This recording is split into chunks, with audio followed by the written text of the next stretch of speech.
Quero cumprimentar os amados com a graça e a paz do Senhor Jesus. Estamos, queridos, em uma sequência de ministrações com o tema Caminhando com Jesus. A importância de caminhar com Jesus, queridos, se dá na transformação com que Cristo opera nas nossas vidas. O direcionamento, cada nuance de Cristo em nós, no nosso relacionamento com Ele. Por isso que a cada quarta-feira nós temos nos aprofundado de forma tão rica, ou visto espectros desse relacionamento maravilhoso com o nosso Deus. Por isso eu quero te convidar nessa noite a abrir a tua Bíblia no Evangelho de João, capítulo de número 2. Nós vamos ler do versículo 1 até o verso de número 11. João 2, de 1 a 11. Você pode acompanhar conosco na tua Bíblia, ou então, se preferir, na tela, onde nós estaremos também passando cada versículo. A palavra do Senhor nos diz assim no versículo 1. 3 dias depois, houve um casamento em Caná da Galileia, achando-se ali a mãe de Jesus. Jesus também foi convidado com os seus discípulos para o casamento. Tendo acabado o vinho, a mãe de Jesus lhe disse: eles não têm mais vinho. Mas Jesus lhe disse: mulher, que tenho eu contigo? Ainda não é chegada a minha hora. Então ela falou aos serventes: fazei tudo o que ele vos disser. Estavam ali 6 talhas de pedra que os judeus usavam para as purificações, e cada uma levava 2 ou 3 metretas. Jesus lhes disse: enchei de água as talhas, e eles as encheram totalmente. Então lhes determinou: tirai agora e levai ao mestre-sala. Eles o fizeram. Tendo o mestre-sala provado a água transformada em vinho, não sabendo de onde viera, se bem que o sabiam os serventes que haviam tirado a água, chamou o noivo e lhe disse: todos costumam pôr primeiro o bom vinho, e quando já beberam fartamente, servem o inferior. Tu, porém, guardaste o bom vinho até agora. Com este, deu Jesus princípio a seus sinais em Caná da Galileia. Manifestou a sua glória, e os seus discípulos creram nele. Nós estaremos falando sobre o tema Jesus no casamento. Como nós podemos compreender, desfrutar da presença de Jesus no nossa vida, no nosso casamento, no dia a dia da nossa história. Nós vamos estar analisando dentro em breve, depois da oração, o que Jesus opera neste casamento, nessa situação maravilhosa, mas também corriqueira naquela região, mas o que nós podemos aprender dele para as nossas vidas. Então fique ligado, fique bem atento, atenta àquilo que o Senhor tem para ministrar às nossas vidas. Quero te convidar a curvar a tua cabeça e a orar juntamente conosco, pedindo a iluminação do Espírito Santo. Senhor Jesus, nós te louvamos, te exaltamos, adoramos o teu santo nome. Tu és um Deus tremendo, tu és um Deus perfeito, e nós clamamos o teu agir, o teu toque, que a tua graça esteja sobre nós, que a iluminação do teu Espírito esteja sobre nós, para que possamos compreender a profundidade da tua palavra, mas não só de forma intelectual, ou como alguém que adquire um conhecimento, mas que possamos experimentar uma transformação que produz frutificação segundo a tua palavra. Assim nós oramos, em nome de Jesus, amém e amém. Amados, o que eu acho maravilhoso, quando nós vamos nos deleitando na palavra do Senhor, é olhar o agir de Deus em situações corriqueiras. Agir de Deus em uma vida ordinária, comum. Mas através dessa vida ordinária e comum, nós podemos experimentar estes toques do Senhor, esse agir sobrenatural, essa manifestação de Deus, trazendo glória ao Pai, através da sua vida ali, através da vida de Cristo Jesus. E é interessante, queridos, porque como primeiro milagre, poderia ser escolhido tantos lugares. Não sei se você já parou para pensar. O ministério de Jesus, ele poderia ter sido iniciado em uma sinagoga. O ministério de Jesus poderia ter sido iniciado em tantos outros lugares. Já parou para pensar nisso? Mas de repente Jesus ele inicia o seu ministério, segundo a vontade do Pai, em um casamento. Jesus inicia o ministério em um casamento. E é muito interessante, queridos, porque a correlação que nós podemos fazer aqui, nós podemos levantar, por exemplo, questionamentos, por que Jesus iniciou no casamento? Podemos trazer algumas respostas, a ênfase na família. A ênfase no casamento pode ser também uma correlação com a ênfase futura da igreja com o noivo.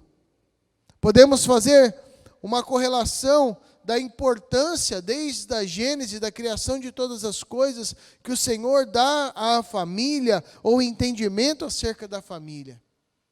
A própria questão da multiplicação da água em vinho, nós podemos entender, por exemplo, que o vinho para os judeus, que era símbolo de alegria, de vida, de abundância, representava também a esperança de uma vida muito bem sucedida e frutífera para os recém-casados. E é interessante porque o fato de acabar o vinho naquele momento era insolucionável.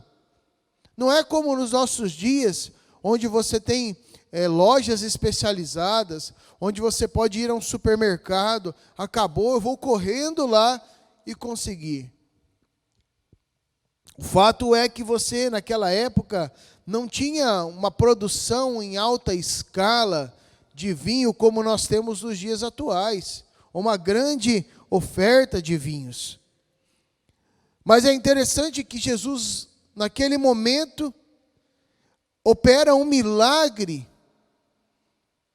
E entenda, se para o judeu o vinho no casamento representava então essa esperança de uma vida feliz aos recém-casados, nós começamos a entender que Jesus tinha algo mais profundo para ministrar. O fato dele se preocupar com essa questão, note bem aqui, queridos, é claro que nós não podemos aqui ser necios e achar que nunca acabou o vinho em um casamento daquela época. Achar que todos os casamentos, claro que já tinha acabado. Talvez era uma questão um tanto quanto corriqueira. As pessoas às vezes exageravam ou calculavam mal a quantidade de pessoas. Mas o fato é que Jesus, ele se aproveita dessa circunstância. O vinho, que era a promessa de uma esperança aos recém-casados, uma esperança de alegria, de vida feliz, de algo sobrenatural do Pai, de uma bênção sobrenatural. Jesus, ele chega e toca naquela situação para dizer algo às nossas vidas. E aqui eu gostaria de fazer uma correlação com os nossos dias deste texto, trazendo para a nossa vida. E em primeiro lugar, queridos, eu gostaria de te dizer que Jesus, ele não deve estar apenas no nosso casamento, mas Jesus precisa estar todo dia na família. Olhe bem aqui para mim. Jesus precisa estar todos os dias nas nossas casas, todo dia na família. É claro que as pessoas não sabiam ainda quem era Jesus, em todo o esplendor da glória do Messias. Mas diz o nosso texto, no versículo de número 2, que além da mãe de Jesus ser convidada, aqui o evangelista João ele deixa claro, a mãe de Jesus foi convidada, mas Jesus também foi convidado para o casamento, juntamente com os seus discípulos. Aqui há algo interessante, queridos. A Bíblia não relata quem era esta família, mas Jesus, sua mãe, os seus discípulos, faziam parte do rol de pessoas convidadas para fazer parte deste casamento. Eu não quero aqui simplesmente espiritualizar todas as coisas, mas eu quero analisar de uma forma bem prática, trazendo uma atualização para os nossos dias acerca da caminhada. Jesus aqui ele não foi convidado para ter o protagonismo. Jesus ele era um mero convidado neste casamento. Mas só o fato de Jesus estar presente, diante de uma impossibilidade, de uma situação insolúvel, ele já foi o protagonista, ele tomou o lugar de protagonista, a partir do momento que ele vê uma necessidade, vê algo acontecendo, e ele se torna então um agente de milagres naquele lugar. Sabe, amados, nós vemos algo acontecendo nos dias atuais. Há uma tentativa de deteriorização da família, de tentar arrebentar com a família, ao mesmo tempo que há pessoas que se mantêm em família apenas para manter uma fachada, mas o fato é que algumas situações acontecem.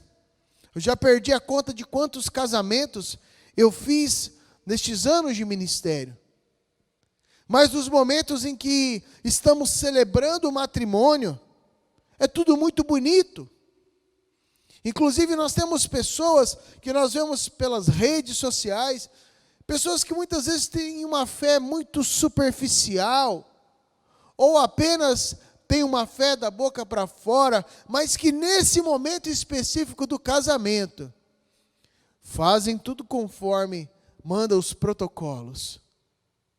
Tem um momento, um palestrante, ou então um ministro, um sacerdote, para declarar algumas palavras, e no final das contas, a grande maioria quer sim a bênção de Deus sobre as suas vidas. Em outras palavras, querem a presença de Jesus no seu casamento. Em muitos casamentos, queridos, Jesus foi convidado para a festa. Foi convidado para estar participando daquele momento de celebração. Em muitos casamentos, as pessoas querem a esperança de uma vida bem-sucedida, querem a esperança de uma vida feliz, pedem a Deus esta bênção. Mas dias depois, Jesus ele é descartado da vida do casal. E quando Jesus ele é obrigado a ir embora, juntamente com ele se vai a alegria, a felicidade, o respeito, juntamente com ele se vai o diálogo, a fidelidade, a paz, a esperança, dentre outras bênçãos advindas de uma vida na presença do Senhor. E muitas vezes as pessoas vêm esperando de nós uma atitude milagrosa, como se nós pudéssemos de alguma forma sobrenatural transformar uma realidade. Mas não compreendem que essa realidade só pode ser transformada pela presença de Jesus nas nossas vidas, pela presença de Jesus nos nossos casamentos. Talvez você chegue nessa noite e diz: pastor, meu casamento está em crise. Pastor, meu casamento acabou. Ou talvez: pastor, a minha família está em crise. E eu quero te dizer, queridos, que Jesus, Ele deve estar na nossa casa todos os dias. Não apenas em uma celebração social, pública, mas Jesus precisa estar na nossa vida, no dia a dia da nossa história. Há famílias que, infelizmente, passam pelas suas lutas, mesmo pessoas que estão buscando. É muito comum nós termos um dos cônjuges buscando a palavra de Deus, conheceram a Cristo posteriormente, e aí todas as tentativas são feitas para que continue o casamento, mas acaba terminando e rompendo. Não estou falando acerca disso quando um cônjuge quer e o outro continua vivendo na sua vida pecaminosa. Não é esta a questão. Mas eu estou dizendo que isto é um diagnóstico de que muitas vezes Jesus não está na nossa casa, no dia a dia das nossas vidas. Às vezes está na vida da esposa e ela está ali vivendo este evangelho, mas o esposo não quer. Ou vice-versa, está na vida do esposo e a esposa não quer. Mas quando nós falamos de casais, de homens e mulheres vivendo na presença do Senhor, queridos, chega a ser inadmissível nós ousarmos caminhar sem a plena convicção de que não podemos nada se Cristo não estiver conosco. Quer resgatar mesmo, querido, este relacionamento que está abalado? Traga Jesus para a tua vida. Traga Jesus através da palavra dele todos os dias, num período como casal, no período também individual. Traga Jesus através de uma vida de oração. Traga Jesus através da vida de comunhão no dia a dia. Traga Jesus para a tua casa através do diálogo saudável, pautado na palavra e na frutificação segundo o Espírito Santo de Deus. Se Jesus não estiver todos os dias em nós, certamente o risco de nós nos afastarmos da caminhada com Ele é enorme. Em segundo lugar, pastor, se Jesus estiver comigo, tudo vai dar certo, está tudo perfeito. Não, queridos. Mesmo com Jesus, na nossa vida diária, nós também teremos problemas. Qual foi o problema deste texto? Acabou o vinho. Isso está mostrado aqui bem explícito no verso 3. Tendo acabado o vinho, a mãe de Jesus lhe disse: eles não têm mais vinho. E Jesus lhe disse: mulher, que tenho eu contigo? Ainda não é chegada a minha hora. Nessa expressão, eu não sei se Maria esperava uma atitude de Jesus, como se ele fosse auxiliar, e aqui denotando que havia uma proximidade com esta família. Jesus, acabou o vinho, dá um jeito, né? Eu não sei se Maria aqui estava apenas fazendo um comentário do tipo, como que eles foram deixar acabar o vinho? Mas o fato é que Jesus ainda trata Maria de uma forma diferente.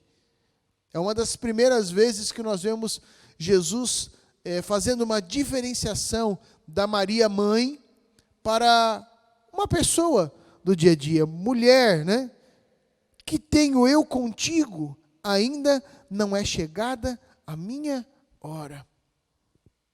Mas o fato, queridos, é que Jesus estar presente naquele casamento, naquela festa, não foi a garantia de que não haviam problemas. Como eu disse no domingo, na nossa última ministração, há um papel pedagógico e terapêutico no enfrentar lutas, no vencer as lutas, há um ensinamento do Senhor. Portanto, queridos, ter Jesus presente na nossa vida conjugal não significa que nunca teremos problemas, mas sim, que em todos os momentos de dificuldade, Ele está conosco na pessoa do Espírito Santo, nos consolando e nos ajudando. Havia uma problemática, como eu disse no início, a falta de vinho. Era a falta de um símbolo que denotava a esperança de uma vida feliz. Mas Jesus resolve aquela questão. Havia uma preocupação. Talvez também há uma preocupação nos nossos relacionamentos. Será que o meu futuro será feliz? Será que a minha vida será próspera? Como será a minha casa, a minha família? Como será a educação dos meus filhos? Como será o sustento? Mas o mais interessante de tudo isso é que o Senhor não nos isenta dos questionamentos, nem tampouco nos isenta dos problemas. Mas o tremendo de todas essas coisas é que Jesus, sim, se move e se manifesta na nossa vida ordinária para fazer o milagre que for necessário. Por isso, em terceiro e último lugar, para experimentar os milagres de Jesus, precisamos obedecê-lo. Algo tremendo aqui, no verso 5, Maria, ela disse para aqueles serventes, olha, façam tudo o que ele vos disser. Verso 7, Jesus dá uma ordem, enchei as talhas de água, eles encheram. Então lhes determinou tirar e levar ao mestre-sala, e eles o fizeram. O agir milagroso de Cristo, ele passa pela nossa vida ordinária, pelo dia a dia das nossas vidas, pela vivência, pelo uso de pessoas comuns. Por isso, para experimentar os milagres de Cristo, nós precisamos obedecer. Parece algo tão ordinário e comum. As pessoas querem experimentar um meteoro vindo ou algo sobremaneira glorioso. Uma palavra profética.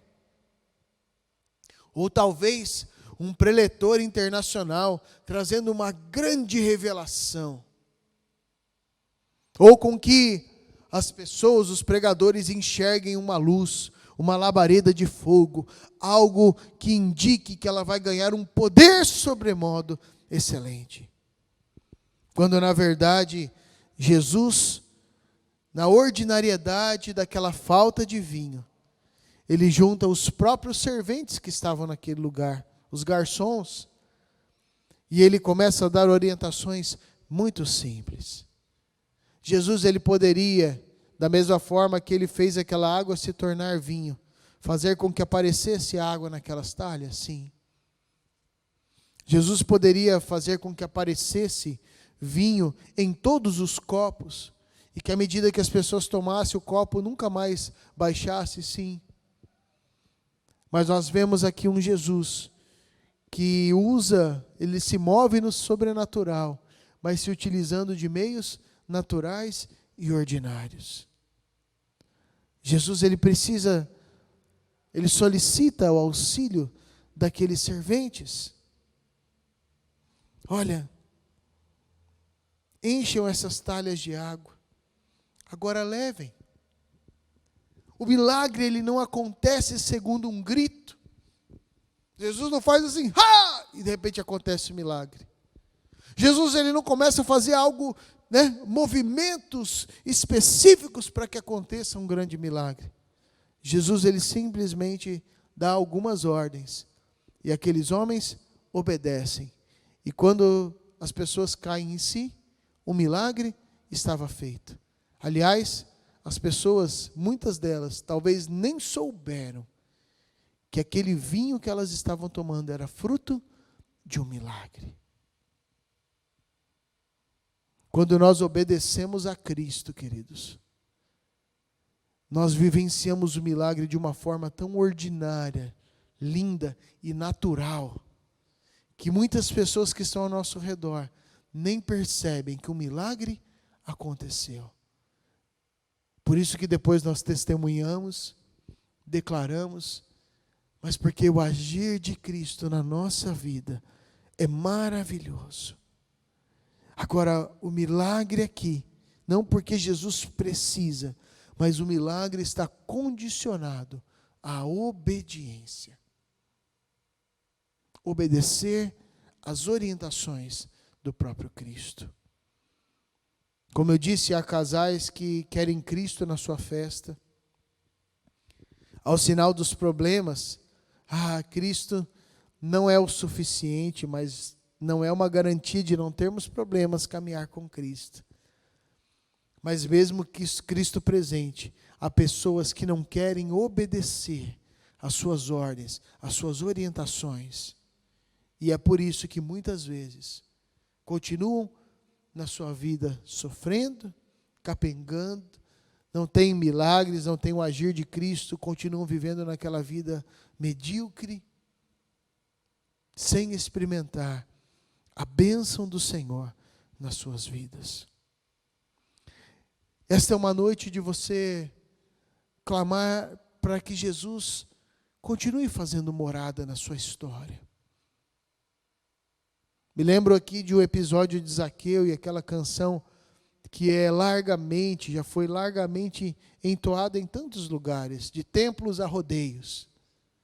Mas que o seu refrão diz: entra na minha casa, entra na minha vida, mexe com a estrutura, sara as minhas feridas, me ensina a ter santidade, ou seja, a te obedecer. Quero amar somente a ti, porque o Senhor é o meu bem maior, faz um milagre em mim. Que nessa noite você possa clamar: Senhor, faz um milagre na minha vida, na minha família, na minha história. Eu quero ter o Senhor todos os dias na minha vida, aqui na minha casa, na minha história. Eu quero te obedecer, viver segundo os teus projetos. Portanto, querido, feche os teus olhos. Quero te convidar a orar comigo e apresentar a tua vida diante do Senhor. Senhor Jesus, nós apresentamos as nossas vidas diante do Senhor.